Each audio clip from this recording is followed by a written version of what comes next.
From part C, we have the p-value equaled 0.1096, right? Then for part D, it tells us the level of significance now alpha equal 0.05. So based on the p-value and the alpha, the level of significance, what's the conclusion? We notice if we use the p-value approach, so based on p-value approach,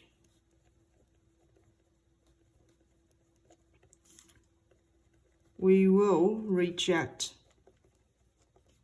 the null hypothesis if p-value less than the level of significance, okay, less than alpha.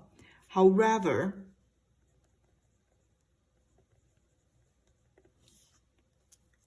from our question, we have the p-value equal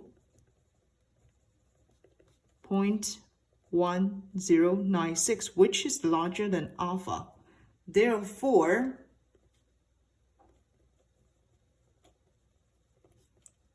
we cannot reject the null hypothesis.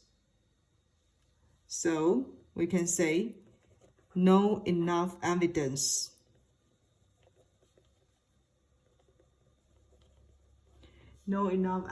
to show that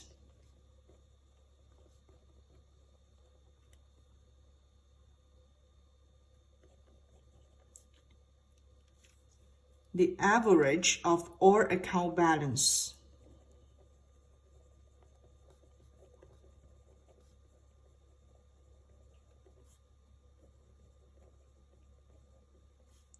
is significant from, or we said is different from $1,000. Okay, so here, based on the p-value approach,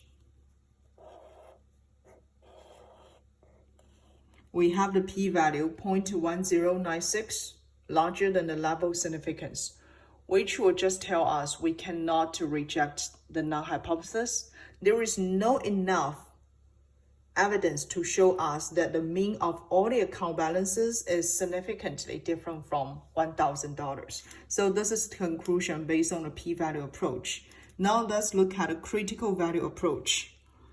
So for critical value approach,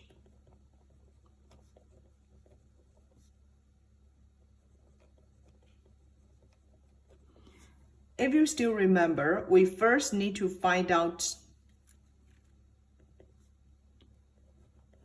the critical value z alpha over 2. So we need to find out the z 0.025, okay? So based on the critical value approach, we first need to find out the absolute value for z at alpha over 2, okay? So we need to find out the z at 0.025, the absolute value. So we need to use the standard normal distribution table and tell us when there is a probability equal 0.025, okay? We can find out this corresponding z value equal negative 1.96, okay? So just write it down. The critical value will equal negative 1.96, but this is the absolute value. So finally, we can find out a critical value equal to 1.96. So if you still remember the rejection rule based on a critical value approach, we'll reject the null hypothesis if z-test, okay, if the z-test statistic large or equal the absolute value at z, the critical value of z at alpha over 2. So this is the rejection rule. And then from part B, we notice the z-test statistic equal 1.6, right? Which is less than 1.96. Therefore, we cannot reject the null hypothesis. So it will show us there is not enough evidence to make us believe that the average of all accounts balances were different from $1,000. So when we reject the null hypothesis, we have the similar conclusions about part D, okay? So this is the two-tailed test based on p-value approach and the critical value approach.